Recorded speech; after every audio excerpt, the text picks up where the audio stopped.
Hello students, ইচ্ছা এডুকেশনে সবাইকে স্বাগতম। আজকে আমরা পড়ব অষ্টম শ্রেণীর বাংলা প্রথম পত্রের দ্বিতীয় গল্পটি, ভাব ও কাজ।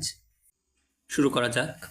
ভাব ও কাজ গল্পটি লিখেছেন কবি কাজী নজরুল ইসলাম, যাকে আমরা বিদ্রোহী কবি হিসেবেও জানি। তো আমরা কবি পরিচিতিটা গল্পটা সম্পূর্ণ পাঠ করার পর পড়ে নেব। ভাবে আর কাজে সম্বন্ধটা খুব নিকটবোধ হইলেও আদতে এই জিনিস দুইটাই কিন্তু আসমান জমিন তফাৎ। বলা হয়েছে ভাব একটা জিনিস যা আমাদের মনোভাব, যা আমাদের চিন্তা, আমাদের পরিকল্পনা, সেটাই হচ্ছে ভাব। আর কাজ, আমরা যে চিন্তা পরিকল্পনা করলাম, এই চিন্তা পরিকল্পনা অনুযায়ী আমরা আমাদের বস্তু জগতে যেই কর্মটা করি সেটাই হচ্ছে কাজ। তো ভাব আর কাজ জিনিসটা মোটেই এক নয়, দুইটা আলাদা জিনিস। ভাব জিনিসটা হইতেছে পুষ্পবিহীন সৌরভের মতো একটা অবাস্তব উচ্ছ্বাস মাত্র। অর্থাৎ ভাব জিনিসটা শুধুমাত্র আমাদের চিন্তা, আমাদের ভাবনা, আমাদের পরিকল্পনাতেই সীমাবদ্ধ। তাই এই জিনিসটাকে গন্ধবিহীন ফুলের সাথে তুলনা করা হয়েছে, একটা অবাস্তব উচ্ছ্বাস মাত্র। তাই বলিয়া কাজ যে সৌরভবিহীন পুষ্প, ইহা যেন কেহ মনে করিয়া না বসেন। কাজ যে ভাবের মতোই সৌরভবিহীন পুষ্প, অর্থাৎ গন্ধহীন ফুল, সেরকম মোটেই না। কাজ জিনিসটাই ভাবকে বাস্তব বা পূর্ণ রূপ দান করে। কাজ জিনিসটাই ভাবকে রূপ দেয়, ইহা সম্পূর্ণভাবে বস্তু জগতের। তাই বলিয়া ভাবকে যে মন্দ বলিতেছি বা নিন্দা করিতেছি তাহা নহে। ভাব জিনিসটা খুবই ভালো। মানুষকে কবজায় আনিবার জন্য তাহার সর্বাপেক্ষা কোমল জায়গায় ছোঁয়া দিয়া তাহাকে মাতাইয়া না তুলিতে পারিলে তাহার দ্বারা কোনো কাজ করানো যায় না। অর্থাৎ মানুষের সব থেকে কোমল যে জায়গাটা সেটা হচ্ছে মন। এই মনে যখন ভাবের আদান প্রদান হয় বা কোনো পরিকল্পনা আসে, সেই পরিকল্পনার দ্বারাই মানুষ কিন্তু কাজ করে। এখানে সেটাই বোঝানো হয়েছে। বিশেষ করিয়া আমাদের এই ভাব পাগলা আমরা বাঙালি জাতি, আমরা প্রচণ্ড আবেগী। আমাদের মাথায় সব সময় চিন্তা ভাবনা, পরিকল্পনা, আবেগীয় চিন্তা ভাবনা কাজ করে। জাতি হিসেবে আমরা অত্যন্ত আবেগী। কিন্তু শুধু ভাব লইয়াই থাকিব, লোককে শুধু কথায় মাতাইয়া মশগুল করিয়াই রাখিব, এও একটা মস্ত বদ খেয়াল। এর অর্থ আমরা যে শুধু নিজেরা চিন্তা ভাবনাই করব, পরিকল্পনাই করব, এটা ওটা ভাববো, মানুষকেও পরিকল্পনা জানাবো বা আশা দেখাবো, সেই অনুযায়ী কাজ হবে না। এই ভাবকে কার্যের দাসরূপে নিয়োগ করিতে না পারিলে ভাবের কোনো সার্থকতাই থাকিবে না। অর্থাৎ আমরা একটা পরিকল্পনা করলাম, এই পরিকল্পনা অনুযায়ী আমরা কার্যকর কোনো কিছু করতে পারলাম না, কাজটাকে বাস্তবায়ন করতে পারলাম না, এটা মোটেই ভালো কিছু হবে না। তাহা ছাড়া ভাব দিয়ে লোককে মাতাইয়া তুলিতে সেই সময় গরমাগরম কার্যসিদ্ধি করিয়া লওয়া না হয়, তাহা হইলে পরে সে ভাবাবেশ কুরকুরের মতো। যখন আমাদের মাথায় কোনো পরিকল্পনা তৈরি হয়, আমরা কোনো চিন্তা ভাবনা করি যে আমরা কোনো কিছু একটা করব, কিন্তু সেই অনুযায়ী যখন কাজটা হয় না, সেটাকে বলা হয়েছে যে কর্পূরের মতো সেই ভাবটাও উধাও হয়ে যায় বা উড়িয়া চলে যায়। অবশ্য এখানে কার্যসিদ্ধি মানে কার্যসিদ্ধি নয়। যিনি ভাবের বাঁশি বাজাইয়া জনসাধারণকে নাচাইবেন, তাহাকে নিঃস্বার্থ ত্যাগী হইতে হবে, ত্যাগী ঋষি হইতে হবে। অর্থাৎ যেই ব্যক্তি জনগণের উদ্দেশ্যে কোনো বক্তৃতা দেবেন, ভাষণ দেবেন বা জনগণের উদ্দেশ্যে কিছু বলবেন, সেই ব্যক্তি নিজেকেই তাকে একজন মহান, একজন ত্যাগী, মনীষী, এই ধরনের কিছু একজন হতে হবে। তিনি লোকদিগের সূক্ষ্ম অনুভূতি বা ভাবকে জাগাইয়া তুলিবেন মানুষের কল্যাণের জন্য, নিজের স্বার্থসিদ্ধির জন্য নয়। অর্থাৎ যেই ব্যক্তিটা জনসাধারণের জন্য বক্তৃতা দেবেন বা জনসাধারণকে উপদেশ দিবেন, সেই ব্যক্তিটাকে কখনোই স্বার্থান্বেষী হওয়া যাবে না বা স্বার্থপর হলে চলবে না, নিজের স্বার্থর কথা ভাবা যাবে না। এখানে সেটি বোঝানো হয়েছে। তাহাকে একটা খুব মহত্তর উদ্দেশ্য ও কল্যাণ কামনা লইয়া ভাবের বন্যা বহাইতে হবে। অর্থাৎ এই ব্যক্তিটাকে সমস্ত জাতির কল্যাণ, একটা মহৎ উদ্দেশ্য নিয়ে এই ভাবটাকে সবার মাঝে প্রকাশ করতে হবে, নতুবা বানভাসির পর পুলি পড়ার মতো সাধারণের সমস্ত উৎসাহ ও প্রাণ একেবারে কাদা ঢাকা পড়িয়া যাইবে। এখানে বোঝানো হয়েছে যে নদীতে যখন বন্যা হয়, বন্যা হওয়ার পর নদীর তীরে পলি মেটে সে যেভাবে জমে, সেভাবে এখানে মানুষের মনে ভাবটা পলি মাটির মতো জমা হওয়ার পর সেই অনুযায়ী যখন কাজ হবে না, তখন সকল উৎসাহ নষ্ট হয়ে যাবে, মানুষের মধ্যে থেকে প্রাণ শক্তি হারিয়ে যাবে, মানুষ হতাশায় ভুগবে, যে মনে হবে যে অনেক কিছুই তো হওয়ার ছিল, অনেক কিছুই তো ভাবলাম, কিন্তু সেই অনুযায়ী তো কোনো কিছু বাস্তব রূপ পেল না, বাস্তবতায় তো কোনো কিছুই হলো না। তখন মানুষের ভিতরে একটা হীনমন্যতা কাজ করে, খারাপ লাগা কাজ করে, হতাশা কাজ করে। সেক্ষেত্রে মানুষের যে কর্ম উদ্দীপনা, কর্মশক্তি, সেগুলো ড্যামেজ হয়ে যায়, সেগুলো নষ্ট হয়ে যায়। এই জন্য কেহ কেহ বলেন যে লোকের কোমল অনুভূতিতে ঘা দেওয়া পাপ।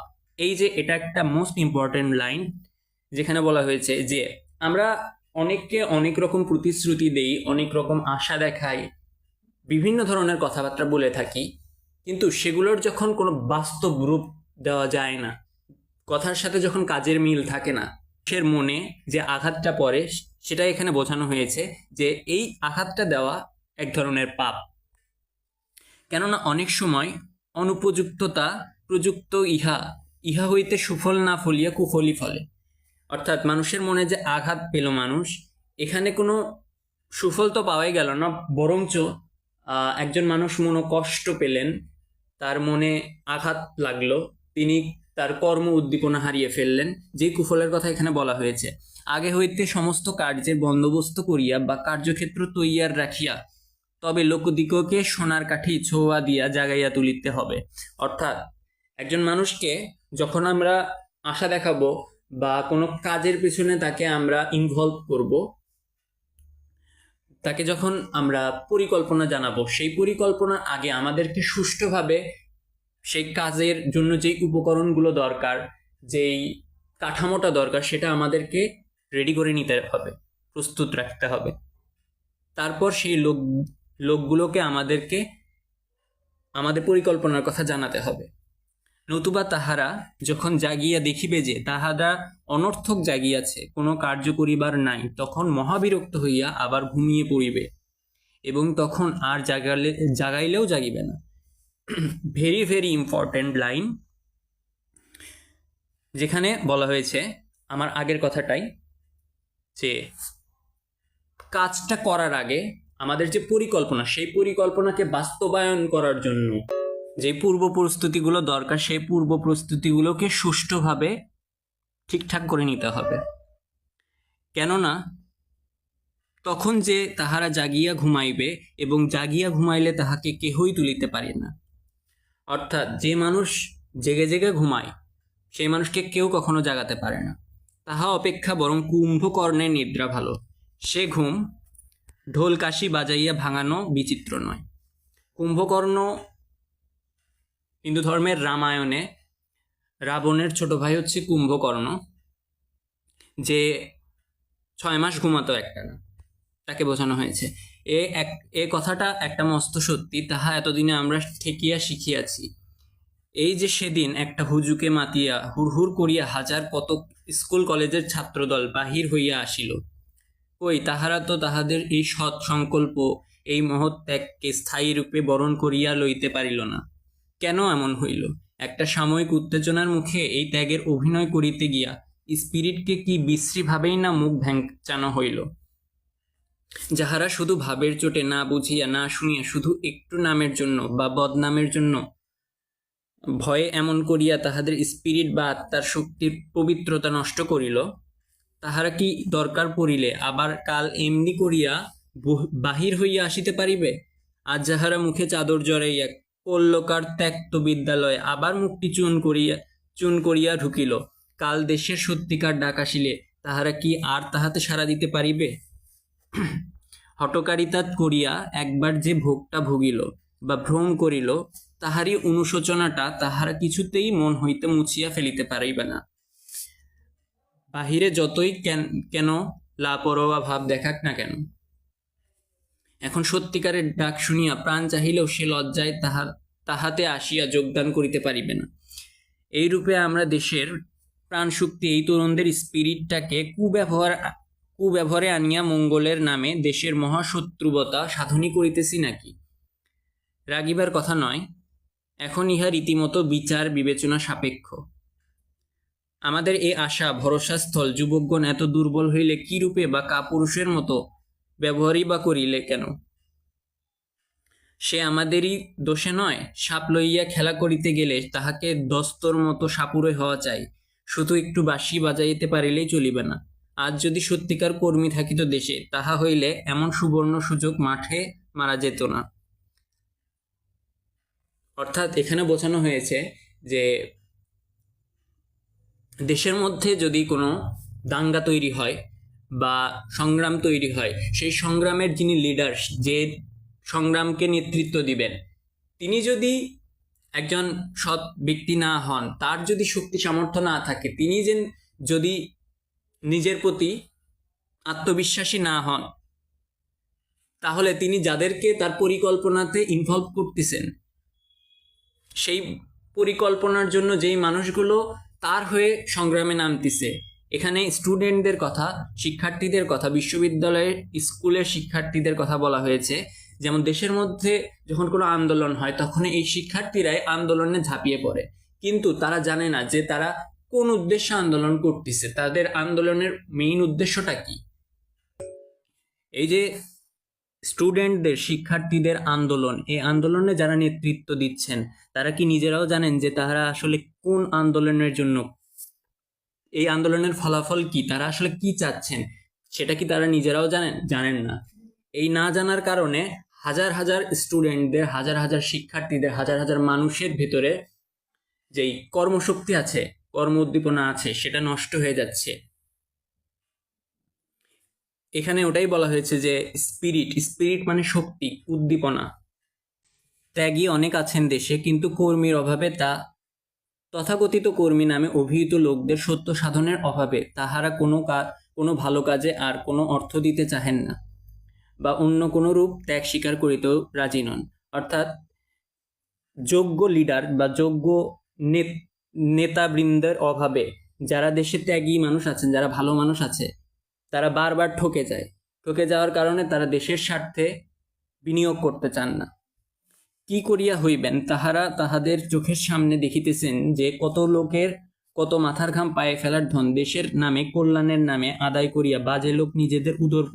যাহারা সত্যিকার দেশকর্মী, সে বেচারা সত্যি কথা স্পষ্ট বলতে গিয়া এইসব কর্মীর কারচুপিতে পুয়াল চাপা পড়িয়া গিয়েছে। অর্থাৎ এখানে বলা হয়েছে দেশের হাজারো হাজারো ব্যক্তি যারা তাদের মাথার ঘাম পায়ে ফেলে পরিশ্রম করে টাকা উপার্জন করতেছে, কিন্তু দেশের এক শ্রেণীর লোক যারা এই গরিব, অসহায় এবং পরিশ্রমী মানুষদের সেই পরিশ্রমের টাকাকে নিজেদের করে নিচ্ছেন, দখল করে নিচ্ছেন, ভোগ করতেছেন অসৎ উপায়ে। এরাই আছে দেশের বড় বড় অবস্থানে এবং দেশকে পরিচালনা তারাই করতেছে। বেচারারা এখন ভালো বলিতে গেলেও এই মুখোশ পরা ত্যাগী মহাপুরুষগণ হট্টগোল বাঁধাইয়া লোককে সম্পূর্ণ উল্টা বুঝিয়া দিয়ে তাহাকে একদম খোলা ঝুটা দিয়ে ইত্যাদি প্রমাণ করিয়া দেন। অর্থাৎ যেই ভালো মানুষগুলো দেশের ভালো কথা বলতে চান, কিন্তু এই মুখোশ পরা যারা অভিনয় করতেছে ভালো মানুষ সাজার, সেই খারাপ মানুষেরা, অসৎ মানুষেরা, তারা ওই ভালো মানুষদেরকে এটা সেটা নানান কিছু বোঝাইয়ে দেয়, কখনো কখনো তাদেরকে অপমান, অপদস্থ নানাভাবে নির্যাতন করেন। সহজ জনসাধারণের সরল মন এসব না ধরিতে পারার দরুন তাহাদের মন অতি অল্পেই এই সত্যিকার কর্মীদের বিরুদ্ধে বিষাইয়া ওঠে। দশচক্রে ভগবান ভূত কথাটা মস্ত সত্যি কথা। দশচক্রে ভগবান ভূত কথাটা দ্বারা বোঝানো হয়েছে যে 10 জন খারাপ মানুষের ভেতরে যদি একজন সৎ মানুষও থাকেন, সেই সৎ মানুষটাও ওই 10 জন অসৎ মানুষের চক্করে পড়ে অসৎ হয়ে যান। তাহা হইলে এখন উপায় কি? এক সহজ উপায় এই যে এখন হইতে জনসাধারণের বা শিক্ষিত কেন্দ্রের উচিত ভাবের আবেগে অতিমাত্রায় বিহ্বল হইয়া কাণ্ডাকাণ্ড, ভালো মন্দ জ্ঞান হারাইয়া না ফেলা। এই যে দেশের মধ্যে যে পরিস্থিতি বা মানুষের যে অবস্থা, এখান থেকে পরিত্রাণের উপায় কি? যারা দেশের শিক্ষিত মানুষ আছেন তাদের এই হুজুকে কান না দেওয়া, যারা দেশের মধ্যে বিভ্রান্তিকর পরিস্থিতি সৃষ্টি করতেছে সেই বিভ্রান্তে কান না দেওয়া, নিজেদের বিবেকবোধ না হারানো, এটাই বলা হয়েছে এখানে।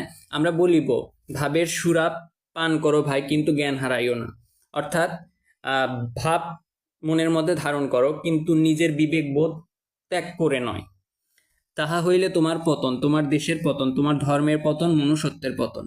ভাবের দাস হইও না, ভাবকে তোমার দাস করিয়া লও। অর্থাৎ নানা ধরনের আমাদের সমাজ ব্যবস্থায় নানা ধরনের চিন্তা চেতনা, ভাবভঙ্গি আমাদেরকে ফেস করে চলতে হয়। এগুলোর যদি আমরা কবলে পড়ে যাই তাহলে আমরা ভাবের দাস হয়ে যাব, কিন্তু আমাদেরকে এরকম হলে চলবে না। আমাদেরকে ভাবকে দাস তৈরি করতে হবে। এই চিন্তা চেতনার ঊর্ধ্বে যে আমাদেরকে নিজেদের বিবেকবোধকে জায়গা দিতে হবে, অবস্থান দিতে হবে, যেন আমরা বিচার বিবেক করে কোনটা ভালো কোনটা মন্দ সেটা বুঝতে পারি।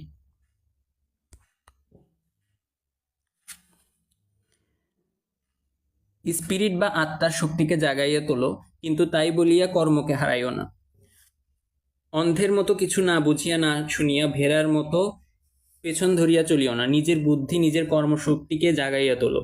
তোমার এই ব্যক্তি স্বাতন্ত্র্যই দেশকে উন্নতির দিকে, মুক্তির দিকে আগাইয়া লইয়া যাইবে। এসব জিনিস ভাব আবিষ্ট হইয়া চক্ষু বুঝিয়া হয় না। কোমর বাঁধিয়া কার্যে নামিয়া পড়িতে হইবে, এবং নামিবার পূর্বে ভালো করিয়া বুঝিয়া সুঝিয়া দেখিয়া লইতে হইবে ইহার ফল কি। অর্থাৎ আমাদেরকে জ্ঞানহারা হলে চলবে না, হুজুকে কান দিলে চলবে না। নিজেদের বিচার বিবেক বুদ্ধি দিয়ে বুঝতে হবে যে দেশের জন্য কোনটা ভালো, নিজের জন্য কোনটা ভালো, ধর্মের জন্য কোনটা ভালো। সেই ভালোকে আমাদেরকে পুঁজি করে চলতে হবে জীবনে। কোনো কাজ করার আগে আমাদেরকে জেনে নিতে হবে যে এই কাজটা করার ফলাফল আমাদের জন্য ইতিবাচক নাকি নেতিবাচক, সেটা আমাদেরকে বুঝতে হবে। শুধু উদ্মসারের মতো দেওয়ালের সঙ্গে গা ঘেঁষাইয়া নিজের চামড়া তুলিয়া ফেলা হয় মাত্র। দেয়ালে প্রভু, কিন্তু দিব্যি দাঁড়াইয়া থাকেন। অর্থাৎ আমাদের আবেগী বাঙালিরা সবসময় কষ্ট পরিশ্রম করেন, কিন্তু ভুল জায়গায় সেই কষ্ট পরিশ্রমটা করেন, ফলে তার নিজের ক্ষতি হয়, কিন্তু তিনি কোনো কিছু লাভ করেন না। ফলাফল হিসেবে তিনি সবসময় খারাপটাই পান, লাভজনক কিছু পান না। তোমার বন্ধন ওই সামনের দেওয়ালকে ভাঙিতে হইলে একবারে তাহার ভিত্তিমূলে শাবল মারিতে হবে। অর্থাৎ ভালো কিছু আসার জন্য, মানে ভালো কিছু পাওয়ার জন্য আমাদেরকে একদম গভীর থেকে চিন্তা ভাবনা করতে হবে এবং গভীরে যে কাজ করতে হবে। আবার বলিতেছি, আর ভাবের ঘরে চুরি করিও না। আগে ভালো করিয়া চোখ মিলিয়া দেখো। অর্থাৎ আগে ভালো করে বুঝতে হবে, জানতে হবে কোনটা করলে কি হবে। কার্যের সম্ভাবনা অসম্ভাবনার কথা অগ্রে বিবেচনা করিয়া পরে কার্যে নামিলে তোমার উৎসাহ অনর্থক নষ্ট হইবে না। মনে রাখিও, তোমার স্পিরিট বা আত্মার শক্তিকে অন্যের প্ররোচনায় নষ্ট করিতে তোমার অধিকার নাই, তাহা পাপ, মহাপাপ। অর্থাৎ আমাদেরকে ভাবের দ্বারা চললে হবে না, আমাদেরকে বুঝতে হবে, আগে জানতে হবে যে আমরা যে কাজটাতে করতে যাচ্ছি সেই কাজটাতে আমরা সফল হব, এই কাজের সম্ভাবনা কতটুকু, সেই সম্পর্কে আমাদের নিশ্চিত হয়ে সেই কাজটাতে নামলে আমরা সেখানে হতাশ হব না, আমরা সেখানে ব্যর্থ হব না, আমাদের স্পিরিটটা নষ্ট হবে না, আমাদের মনোবল নষ্ট হবে না। এই গল্পটি পড়ে আমরা যা জানলাম যে আমরা বাঙালিরা চিন্তা চেতনাকে বেশি প্রাধান্য দিই কাজের তুলনায়, যার কারণে আমরা কাজে কর্মে বেশি ব্যর্থ হওয়ার কারণে আমাদের ভিতরে হতাশা কাজ করে, আমাদের মধ্যে কষ্ট কাজ করে, যেখান থেকে আমাদের কর্মশক্তি নষ্ট হয়ে যায়। এই কর্মশক্তি নষ্ট হয়ে যাওয়ার কারণে আমরা দেশের জন্য বা আমাদের জাতির জন্য, আমাদের সমাজের জন্য আমরা যে ভালো কাজটা করতে পারতাম, আমাদের যে সৎ সাহসটা ছিল সেটা হারিয়ে যায়, আমাদের কর্ম অনুপ্রেরণা হারিয়ে যায়। এই কর্ম অনুপ্রেরণা যেন না হারায় সেই জন্য কবি বলেছেন যে আমাদের মনে যে ভাবের প্রবেশ ঘটে, যে ভাবটা আসে, সেই ভাব সম্পর্কে আমাদেরকে আগে জেনে নিতে হবে যে এর জন্য আমাদেরকে কি কি করতে হতে পারে, সেগুলো কতটুকু সঠিক, আদৌ সেটার ফলাফল ভালো হবে কিনা, সব কিছু বুঝে কাজ করতে হবে। এটি এই গল্পের সারমর্ম, যেটা আমরা পাঠ পরিচিতিতে পড়ব। ভাব ও কাজের মধ্যে পার্থক্য অনেক। মানুষকে উদ্বুদ্ধ করার জন্য ভাবের গুরুত্ব অপরিসীম, কিন্তু শুধু ভাব দিয়ে মহৎ কিছু অর্জন করা যায় না। অর্থাৎ ভাবকে কেন্দ্র করে আমাদের কাজটাকে বাস্তবায়ন করতে হয়। ভাব একটা চাবিকাঠি, ভাব শুধুমাত্র কল্পনা মাত্র। সেই ভাবকে আমাদেরকে বহন করে কাজটা করতে হয়, তার জন্য কর্মশক্তি এবং সঠিক উদ্যোগের দরকার হয়। ভাবের দ্বারা মানুষকে জাগিয়ে তোলা যায়, কিন্তু যথাযথ পরিকল্পনা ও কাজের স্পৃহা ছাড়া যে কোনো ভালো উদ্যোগ নষ্ট হয়ে যেতে পারে। এই রচনাটিতে লেখক দেশের উন্নতি ও মুক্তি এবং মানুষের কল্যাণের জন্য ভাবের সঙ্গে বাস্তবধর্মী কর্মে তৎপর হওয়ার উপর জোর দিয়েছে।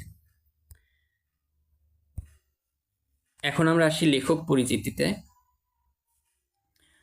লেখক পরিচিতিতে বলা হয়েছে, কবি কাজী নজরুল ইসলাম 1899 খ্রিস্টাব্দের 24শে মে বাংলার 1306 বঙ্গাব্দের 11ই জ্যৈষ্ঠ বর্ধমান জেলার আসানসোল মহকুমার চুরুলিয়া গ্রামে জন্মগ্রহণ করেন।